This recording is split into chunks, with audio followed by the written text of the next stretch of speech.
This week, join me as I go in search of one of the most enigmatic women in all of history, the Queen of Sheba. The Bible says she appeared from the desert leading a caravan of riches to the court of King Solomon in Jerusalem. Many cultures claim her as their own. But what's the truth behind the stories? To find out, I'll explore ruined temples in Ethiopia, follow ancient caravan routes through biblical lands, and head into the dangerous tribal no man's land of modern Yemen. We're digging for the truth, and we're going to extremes to do it.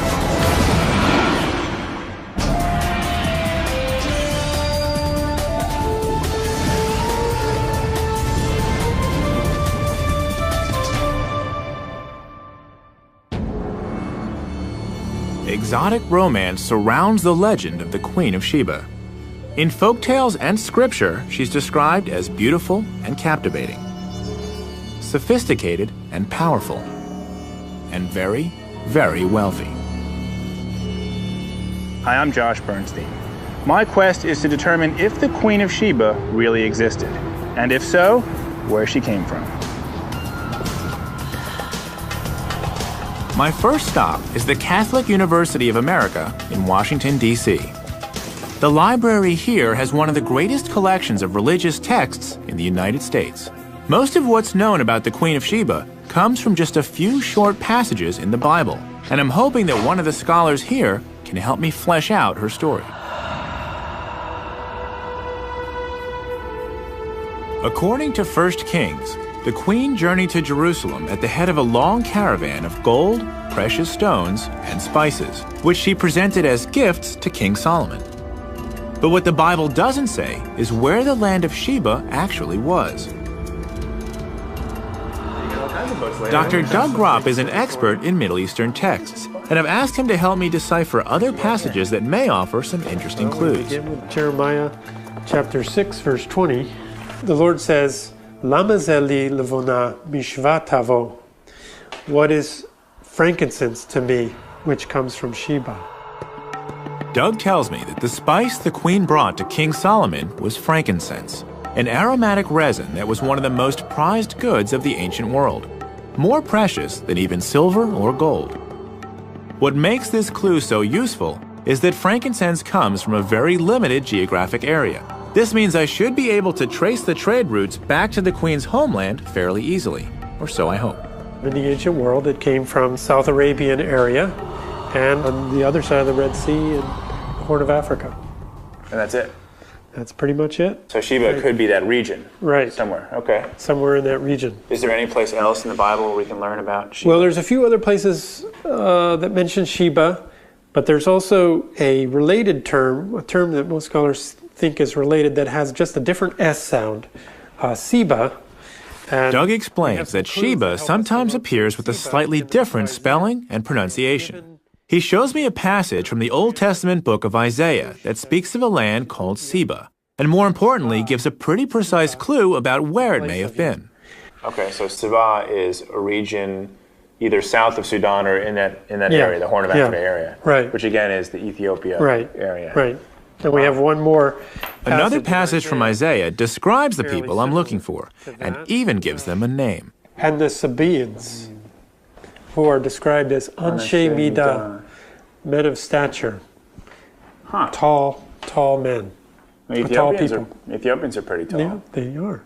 I have a picture here of Solomon and Sheba's meeting. Doug tells me that the Ethiopian story of the Queen of Sheba is one of the most elaborate, and that it plays an important role in the country's history. So Ethiopia definitely has a very historical and even tangible connection with the Queen of Sheba. Yeah, it's absolutely central to their whole national consciousness. So the Queen of Sheba may have been from Ethiopia, or she may have been from South Arabia. But based on what I just heard, it sounds like Ethiopia has a slight advantage. So it looks like I'm going to Africa. I hop an Ethiopian Airlines flight across the Atlantic to the Horn of Africa.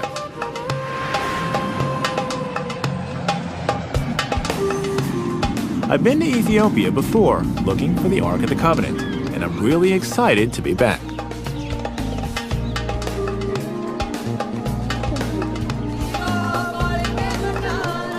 I start my search for evidence of the Queen in the northern highlands of the country, in a sleepy village with a very promising local nickname. This is the town of Lalibela. It's also called the New Jerusalem, and it's considered by many to be the holiest place in Ethiopia. But is there a connection between this Jerusalem and the Jerusalem visited by the Queen of Sheba? Let's go find out. At first glance, the town doesn't bear much resemblance to Solomon's capital. But there's an elaborate complex of churches here that give the place its holy status and famous nickname. To help me learn the lay of the land, I'm meeting up with Asnake Hubete of Addis Ababa University. Okay, so I've heard that this place is called the New Jerusalem. Yes, you see, in Ethiopian tradition, it is said to have been that King Lalibela, in order to minimize the journey of Ethiopians to Jerusalem, he was said to have Asnake explains that Lalibela is a pilgrimage site modeled on Holy Jerusalem, the same city where King Solomon first impressed the Queen of Sheba with his wisdom. Could this place be part of that legacy? As we come upon the first of the churches, it becomes clear just how inspired Lalibela was. The site is made up of 11 churches, all carved seamlessly from the mountain bedrock, complete with windows and doors. Over the centuries, hundreds of thousands of souls have come to pray here. Even now, it's a thriving center of faith. Everywhere we go, we pass monks and nuns who are immersed in prayer, oblivious to our presence. As we pass through one of the dozens of tunnels and passageways on our way to the most sacred of the churches, Asnake fills in the details of the Ethiopian version of the Queen of Sheba legend. Ethiopians believe that from northern Ethiopia, Queen of Sheba, she went to Jerusalem to visit King Solomon. The story that Asnake tells me begins the same way as the biblical tale I heard in Washington. The queen, at the head of a caravan of jewels and incense, journeys to Jerusalem to pay her respects to Solomon. Once in Jerusalem, though, the Ethiopian version takes a very different turn. King Solomon went to sleep with her because of her beauty and her fame, but she refused. According to the legend, the queen resisted Solomon's efforts to seduce her.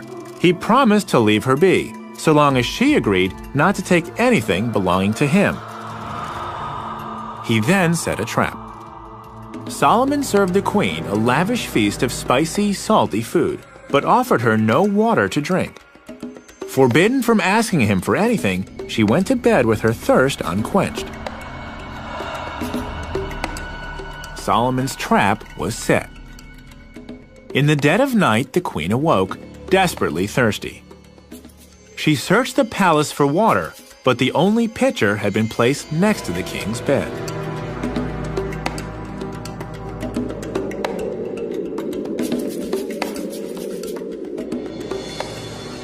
The queen had broken her promise, and Solomon felt entitled to break his. According to the legend, the queen bore Solomon a son as a result of that night.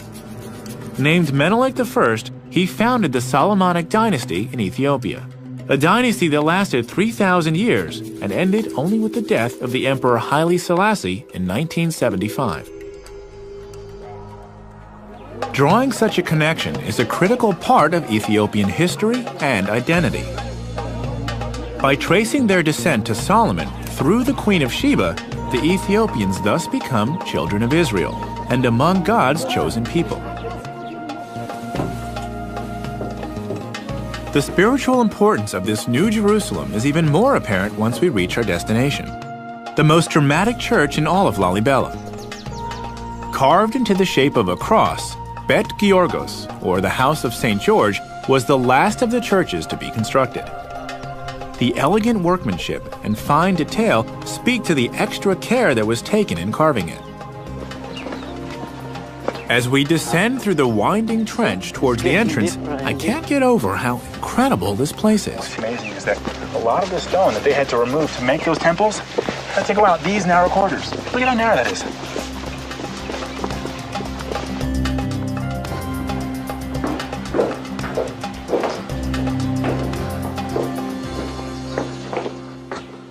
Once we're inside, it's clear that other visitors here have been even more affected by the magic of this place. So there are people who... Some of the monks spend years living like hermits in holes carved in the wall, to be as close as possible to the church and to God. Some of them would never leave the church and pray all the time here throughout their life. The whole lifetime. Yes. Living and And, praying. Wow. and some of them never leave this holy place. So people really did everything they could to be close to this place. Yes, yes. And this is one example. For instance, these are skeletons of people who were believed to have come from Jerusalem, Jewish people. Asnaki shows me the skeletons of pilgrims that the local folklore says came all the way from Jerusalem to pray here at Lalibela. Wow. It's a little bit creepy, huh? Yeah. Their piety was so great that they were left here in death to continue their devotion. Yes, They came here to pray, yeah. and then they spent their whole lives here. After they came here, they decided to remain here throughout their life. And they died. It's clear that Jerusalem and the Queen have a profound spiritual influence here. But what does this tell me about where to find her? This is a very nice question. Asnaki says that Lalibela was completed only 700 years ago. Scholars believe the Queen of Sheba would have ruled in the 10th century BC, nearly 3,000 years ago. So I clearly need to go further back in time to find a tangible connection to the Queen. But Asnaki tells me there is a civilization in Ethiopia that could date back far enough. I just have to travel a bit farther north to find it. Could this be the Sabaean kingdom that Doug told me about back in Washington? I've come to the Horn of Africa searching for the Queen of Sheba, and learned that one of the gifts she brought to Solomon was frankincense, which comes from only a few places around the Red Sea. In Ethiopia, I visited a place called the New Jerusalem, where I learned how important the Queen is to Ethiopian national identity. Now I'm following a lead that's brought me into Tigray province, the heart of frankincense country. I've hooked up with my old friend Misgana Gananu to learn more about this precious commodity. So frankincense has been used in Ethiopia for thousands of years. This is from 1,000 years ago. The land of frankincense. The Bible says the Queen brought Solomon quantities of incense that would never be equaled. Learning the history of frankincense in Ethiopia could shed light on whether the Queen might have started her journey here. So frankincense is used throughout Ethiopia in Throughout. all types of religious ceremonies. All type of religions. When we have the church mass service, it should not be without incense. No incense, no service, no incense, no life. And now we're going to go see how it's actually Now done. it is the same way of the doing from old tradition until now. So the process hasn't changed too much. Not too much. Everything is doing by hand. It is We've come to the town of Shire, where frankincense is still processed in the traditional way for sale throughout Africa and the Middle East. Working in this building inside. As soon as we walk in, I can see why he said things haven't changed much. This is how they are preparing for market, for selling. Everyone here is working on frankincense. When they come Here to in Tigray province, frankincense is a major part of the local economy, just as it's been for millennia. Production involves every member of the community. So the mothers work here, the fathers are out there collecting this, They're collecting in and the kids forestry. don't really have any place to go, so they come here and help They their come moms. here and helping the family, the elder, Okay. the parents. Why don't you show me what's happening right here? She is cutting, separating the best quality inside. Frankincense is harvested as a resin that oozes from cuts made into the boswellia tree. Frankincense is actually in the bark. The process isn't actually that different from tapping maple trees to make syrup. Only with frankincense, the resin is allowed to harden on the trees. The resin-encrusted bark is then sliced off and brought here, where these women separate the hardened incense from the wood. That's not so good. We want... So good, sharp round. You think? That's round. I decide to give it a try. She's happy. She's like, hey, he's helping me. Or she's like, hey, he's messing up all my hard work. We'll find out soon. Is that a good piece? No? Ah, okay. See that?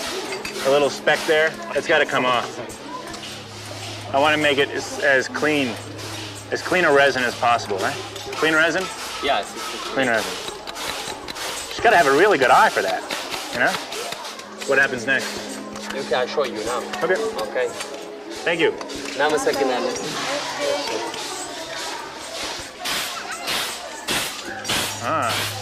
So this is the second phase. This is the second phase because chop it. After now she's separating, you know? Yeah. But she's basically winnowing these pieces of bark, small bits of bark. Yeah. At each stage of processing, the incense is refined until it's ready for market. The highest grades are exported throughout Africa, the Middle East, and beyond, continuing a trade that began thousands of years ago. So this is the product of all their hard work. Yep. Wow. The next quality. So if the Queen of Sheba went to Solomon with this, that was an offering. Of course, there is nothing a gift more than this. You see? This is worthy of a king. It is a wonderful present. It is the more than gold. Wow. If frankincense has been such an integral part of the economy and culture here for so long, perhaps Tigray province could have been the land of Sheba.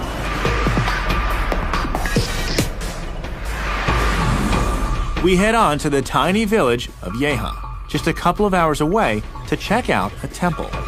I've been told it dates back to the beginnings of civilization in Ethiopia. Miss Ghana tells me that Yeha was the center of the first state to arise in Ethiopia between 2,500 and 3,000 years ago. This puts it around the right time for the Queen of Sheba. Could there be any relationship between this place and the mysterious Sabaean civilization? The temple is now little more than a shell, but with its high, well-built walls, it must have been quite a sight in its day. Perhaps even suitable for a legendary queen. The complex has since been converted into a Christian church, but the shrine's pagan past is apparent everywhere. Elements from the original temple, like these antelope heads built into the church wall, are still revered. Inside, the monks show me their most prized artifacts, inscriptions removed from the temple. Unfortunately, no one here can read them. In fact, the language they're written in doesn't even come from Ethiopia. What the monks can tell me, though, is that the language they're written in is Sabaean, and that it comes from South Arabia. This is exciting information. Doug Gropp told me that the queen might have come from either the Horn of Africa or South Arabia. The evidence here at Yeha indicates that her people may have immigrated to Ethiopia from Arabia, which means I'm hot on the trail. I traced the frankincense trail to the Horn of Africa in search of the Queen of Sheba. I learned how the incense is processed, and I explored the ruins of the first Ethiopian state. Now, despite the warnings of the U.S. State Department, I'm heading 100 miles east across the Red Sea to the South Arabian country of Yemen to track the Queen and her civilization. My first stop is Sana'a, the ancient capital of Yemen. So I've come from Ethiopia, where I've learned that this Sabaean culture has roots here in Yemen. Of course, yes. What is the relationship? Dr. Hussein Al-Amri is a professor at Sana'a University. The Yemen in that time was a center of merchants, and Sana'a, the capital especially, was one of the oldest souk of Arabs. Really? So this city is one of the oldest markets? Yes, there were. Hussein believes that the Queen civilization was based here in Yemen and was built on commerce. He explains that the Yeha temple I saw in Ethiopia was actually a Sabaean colony, established when they extended their trade networks into the Horn of Africa. So people have been meeting here for thousands of years? Of course, yes. Buying, selling, watching, spending their time. It's a beautiful city. So tell me about the Sabaean civilization lay at the crossroads of trade and antiquity, controlling the movement of goods between East and West. This is the spice section. Spices from India, gold and ivory from Africa, silks from China, and of course frankincense all passed through the kingdom of Saba before heading north on the caravan routes to the markets of Egypt, Mesopotamia, and the Mediterranean. They seem to sell everything. Special price today, just for you, my friend. But Sana'a wasn't the Sabaean capital. If I'm to find the queen, I need to head to a city called Marib, just 100 miles east over the mountains. But it might as well be a world away. It's in a very conservative, tribal area of the country that's known for its animosity towards outsiders. I'm told in no uncertain terms I should postpone my visit. In order to even make the trip, I need to find the right escort. Al-Uzair store. Hussein sends me to the former governor of Marib and the present governor of Sana'a, Abdul Wahed al-Buhiti. Abdul Wahed tells me that the Bedouin who live in Marib highly value their traditional customs. He suggests that before we head out, I should pick up a jambiya, one of the large daggers that I've seen nearly all the men wearing here in Sana'a. If participating in the local traditions is the best way to gain acceptance and keep me safe, I'm all for it. Touch this one? It's okay? Yeah, you can. Now, which is more important, the blade or the handle? The handle. The handle. Yeah. You can recognize anyone in the street through his gambia. So, You know he is from this area, he is from that area, this one from this tribe, this one that tribe, by his gambia. Jambiyas have been an important status symbol in Yemen going back to Sabaean times, and they communicate a lot about their owners. History and personality count. The older the jambiya handle, the more prized it is. Abdul Wahed tells me that one sheikh recently paid $1 million for an especially prized jambiya. what do you think? It's pretty nice, huh? Jamil. In Yeah. Arabic, Jamil means nice. Nice. Good? Very good. Like this or like? Very good. I Okay, guess that's it's okay. just straight up, yeah? Yeah. You are Sabaean. Shukran? All right, this Now is that fun. I've got my jambiya, Abdul Wahed gives me a lesson in another time-honored Yemeni tradition. Cut. We chew it like this. Yeah. You can use it. Yeah, exactly. Ah, How you taste it? yeah, it's got a weird taste. Yeah. Kind of It's- tangy, bitter. It's not. Very It's not dry. sweet. Very dry. What happens when you chew a lot of it? Like these guys are Make you comfortable. like mellow. Makes you works a lot. Uh-huh. You can read a lot.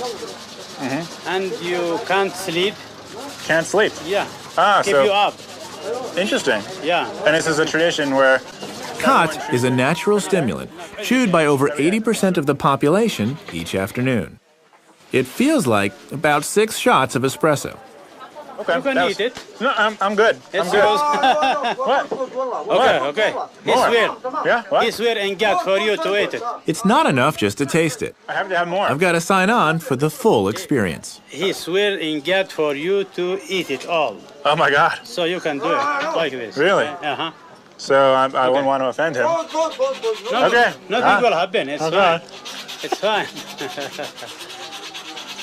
I wish I could tell you what this tastes like, but it's like nothing else I've ever had. Okay.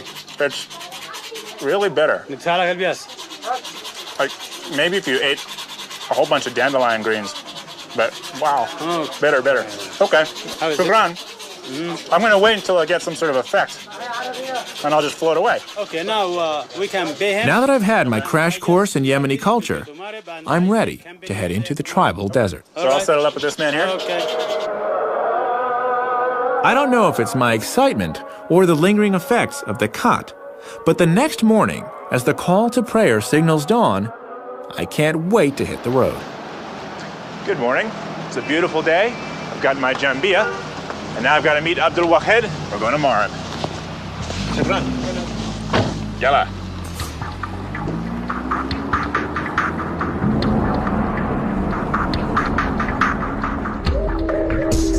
The road to Marib takes me from the mountainous highlands of Sana'a through some spectacular scenery to the flat, dusty edge of the vast desert known as the Empty Quarter.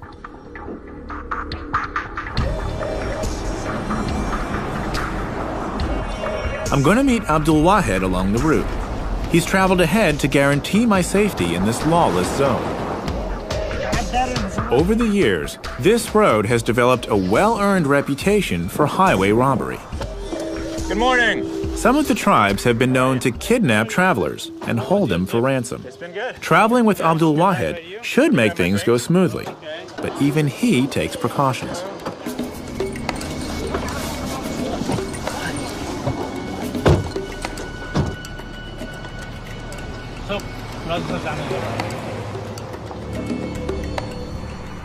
I gotta admit, this is my first time traveling in a car with 3 armed guards carrying machine guns.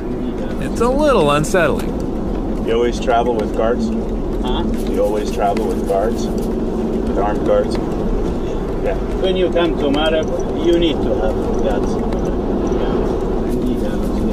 Things have gotten better in recent years, but the 14 checkpoints we passed through along the way speak to the still volatile conditions.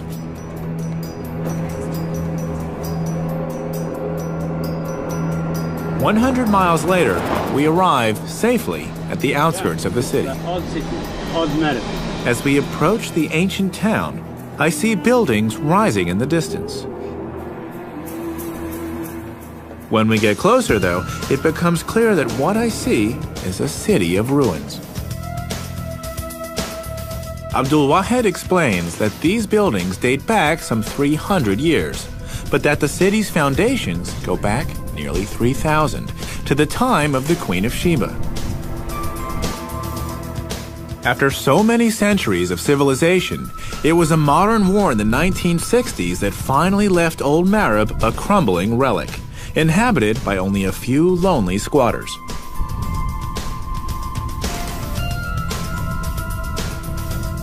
As we move on, I can only hope that the rest of Marib's ancient past hasn't met a similar fate, and that something of the Queen can still be found. I've traveled from the Horn of Africa to the deserts of Arabia in search of the Queen of Sheba. In the old city of Sana'a, I was welcomed by the local governor, Abdul Wahed al-Buhiti, who's escorting me through the lawless tribal deserts of Yemen. The Bedouin are famous for their hospitality, but hostility can also arise at a moment's notice, which we soon found out. After we left the ancient city of Marib, heavily armed tribesmen surrounded our camp in the middle of the night. We were literally under house arrest. In a place where foreigners are routinely kidnapped, the stakes were very high. Thankfully, Abdul Wahed has taken pains to help me navigate the terrain. Drawing on his contacts from his days as governor here, Abdul Wahed has called a meeting of the local tribal sheikhs so that I can pay my respects and prove my intentions. I make sure to do all the right things. I'm dressed appropriately with my new jambia and a traditional tribal skirt called a futa, and I pay close attention to all the local customs. I notice custom says we eat with our right hand only, yeah? Mm-hmm. Okay. Yeah. And then the rice, you just kind of grab the rice? Okay. Abdul Wahed explains my quest to the sheikhs, and the famous Bedouin hospitality quickly takes the place of the hostility, at least for now. Cool. So this type of gathering hasn't changed much over the thousands of years, right? Not a lot. No. This water in the bottles. Yeah. Drinks. Okay. It's new. And some of the foods, maybe. The rice is new. Cell phones. Cell phones. Cell phones are new. Yeah, it's new. Okay. After dinner, we sit around the fire to share stories about the Queen of Sheba that have been handed down through generations here in Marib. It's okay. Very nice, he said. Yemeni. Yemeni, yes. Yemeni. My new jambia goes over well. In Ethiopia, the legends I heard about the Queen of Sheba were very detailed and played a big part in defining Ethiopian national identity. Now that I'm here in Yemen, I want to hear the Yemenis tell her story and find out about the place she occupies in their history and culture. They believe she came from the far desert, and she is for sure from Marib. They feel honor because Queen of Sheba from their land, from their hometown. I hear tales of a beautiful young woman named Bilqis, who appeared from the dunes to assume the throne of the kingdom of Saba. To the sheikhs, there's no doubt that this kingdom here in Marib and the biblical land of Sheba are one and the same. Yeah. And in the holy books. Yes, and in the Quran. The Quran also tells vivid stories about the kingdom that Bilqis ruled, and what's more, where to find its remains. It was a heaven. Sheba have 2 heavens. The sheikhs explain that the land of Saba is described in the Quran as land of the 2 paradises. The name comes from 2 oases created by a massive dam the Sabaeans built here in Marib, a dam whose ruins, they tell me, can still be seen nearby. It sounds like I need to go to see this dam and to explore Marib further. Do I have the permission of the sheikhs to do so? هل يستطيع أن يعتبر أنه لديه تصريح من المشايخ يتحرك بمارب حيثما يشاء؟ هذه تعتبر سير مع الجنبية يمنية. This Gambia, it's like a permission for you to go anywhere. Okay. And So if I have their permission, that's all I need. Shukran. And thank you for this. This was شكرا على العشاء، شكرا على هذا الوقت، شكرا على المقابلة، شكرا.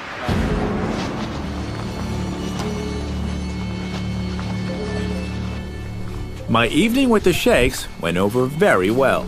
Not only did I gain their permission to explore their land, but the stories they told me about the Queen of Sheba have inspired me. Now, my goal is to search for archaeological evidence to support their stories. I've arranged to meet archaeologist Zaydoun Zaid at the Marib Dam to tell me more. So this is one of the towers of the Dam of Marib. Yeah, this is the north tower, that's right. Where's the other one? The south tower, just ahead of your eyes, that part, you see it? There, the south one. There. Wow.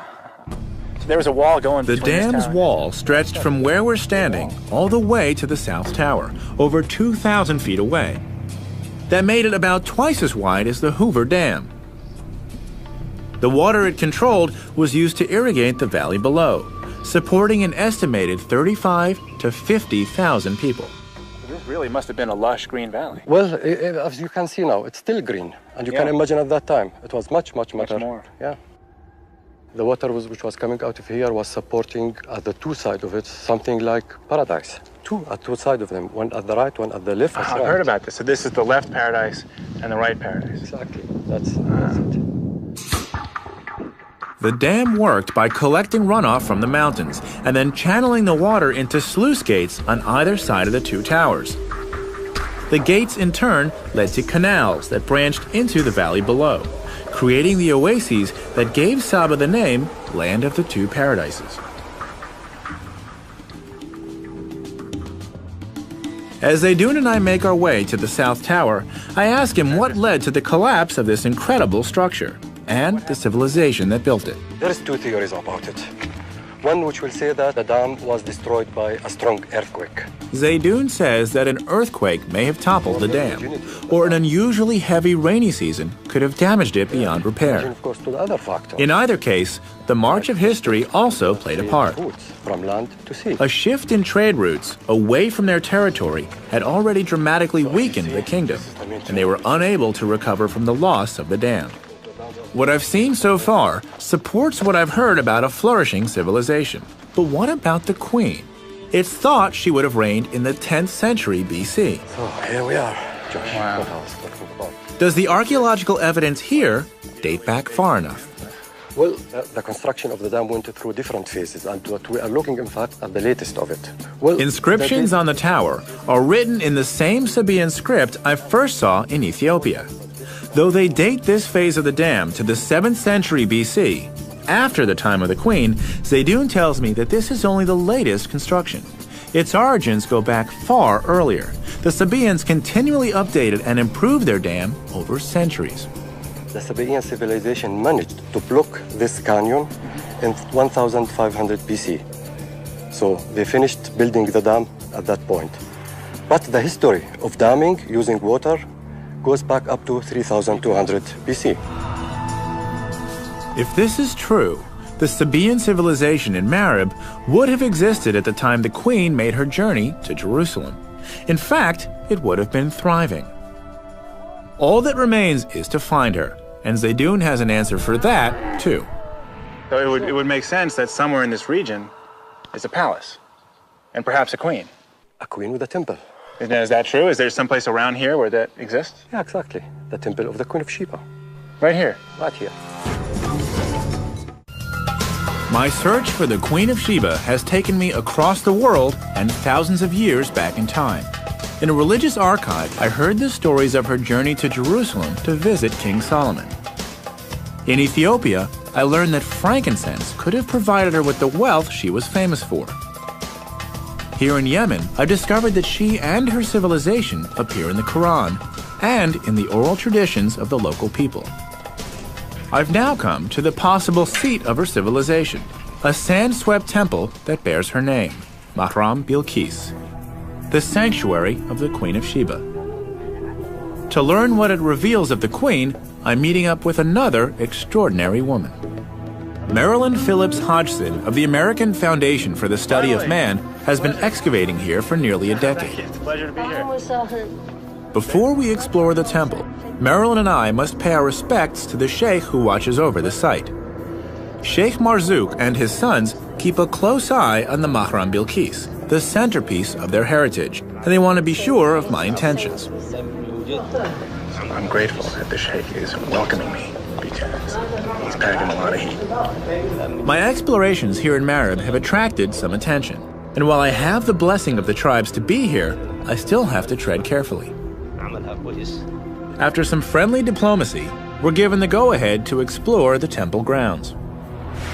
So this wall, this was the first thing discovered here? Well, sure, because everything else was covered by sand.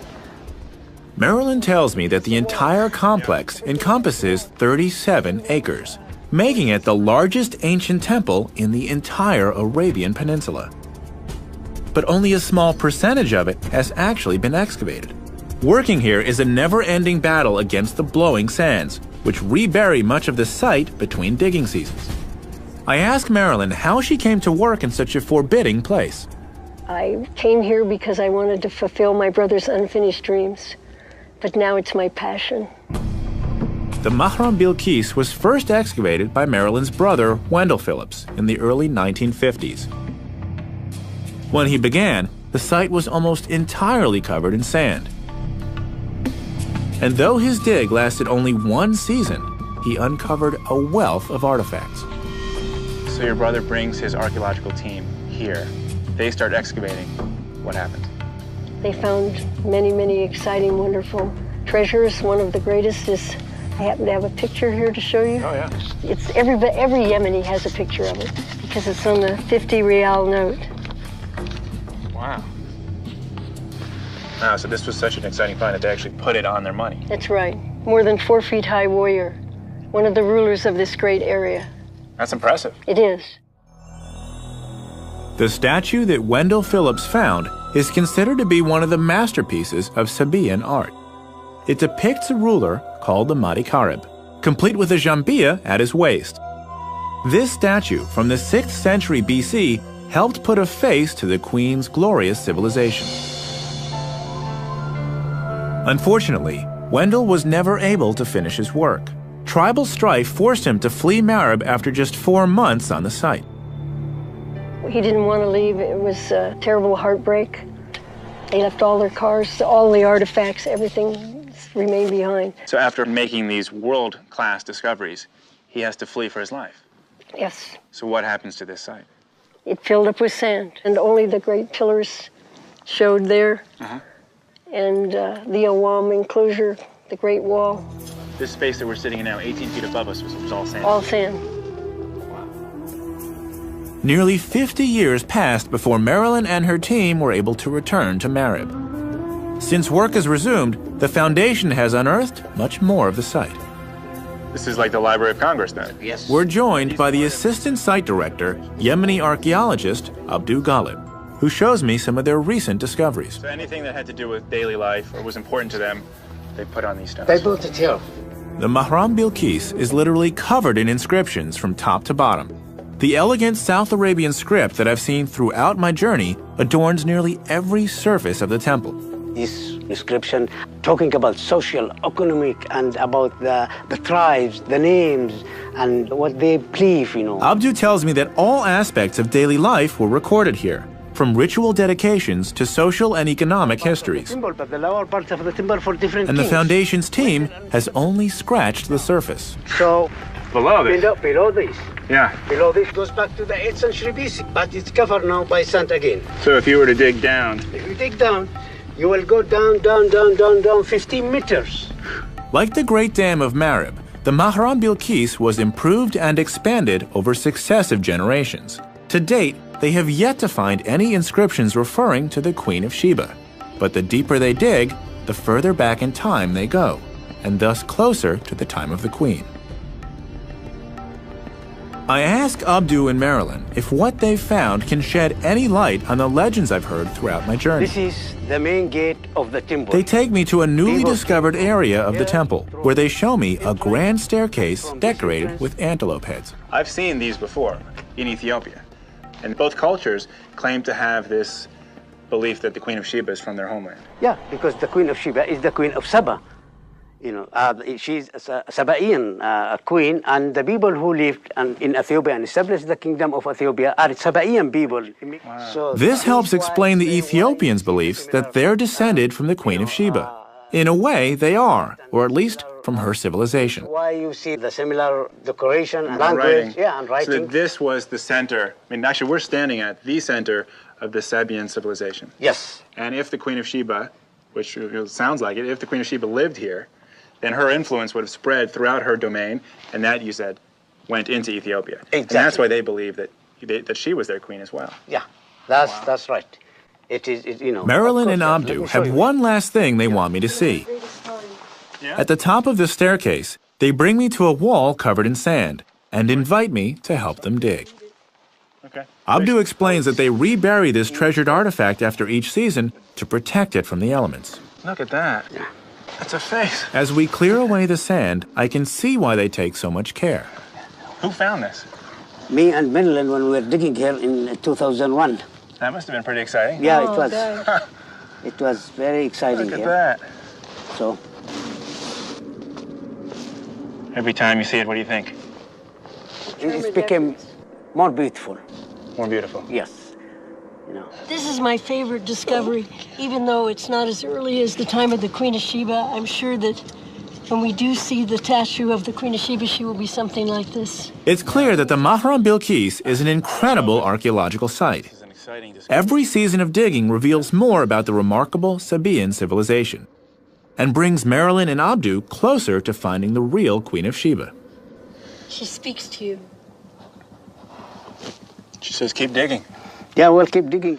And to think that just by digging another 10 meters, you could come face to face with the most famous queen in the world. Yeah, somewhere we are going to find the Queen of Sheba. So you don't believe it's a question of if, but just a question of when? It's a question of time and a question of work. So we're going to find her here. My mission to uncover the real story of the Queen of Sheba has been a success. I haven't found her yet, but I have found her civilization and learned firsthand how she became so important to cultures in both South Arabia and the Horn of Africa. Perhaps Marilyn and Abdu will find her here, and perhaps very soon. What is certain is that the story of this legendary queen will continue to captivate.